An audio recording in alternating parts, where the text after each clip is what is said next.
Seasonally tomato একদম টসটসে। তো আপনারা যারা সংগ্রহ করতে চান তারা আইনা সংগ্রহ করতে পারেন। তো আমি ওখানে দিনে দিনে দাম বেড়ে যাবে, আর আমি সংগ্রহ করার জন্য নিয়ে আসছি, আপনারাও নিয়ে আসেন।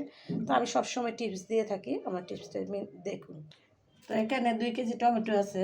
তো 2 কেজি টমেটো তো আর সংগ্রহ করা যাবে না, এরকম করে সংগ্রহ করলে পরে কাটতে গেলে পানি পানি হয়ে যায়। তো আপনারা কি করবেন চলুন দেখি।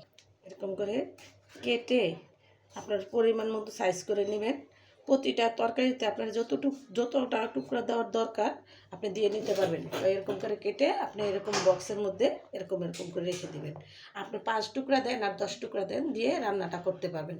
দেখেন এরকম করে আপনি প্রায় 1 বছর রেখে খেতে পারবেন। আমি সবসময় আপনাদের টিপস দিয়ে থাকি, আপনারা আমার টিপসগুলো দেখবেন কি করে আমি কি করি, আপনারা এরকম করে রেখে দিবেন। আর আমার ভিডিওগুলো দেখে আপনারা উপকৃত হবেন, সেটাই আমি প্রত্যাশা করি। তো আমি এখন এটা বক্সটা আটকে দেবো। হয়ে গেল আমার সংরক্ষণ। আপনাদের যাদের বক্স নাই তারা পলিতেও রাখতে পারেন। তার ভিডিওটা বড় না করে রেখে দিলাম। আসসালামু আলাইকুম।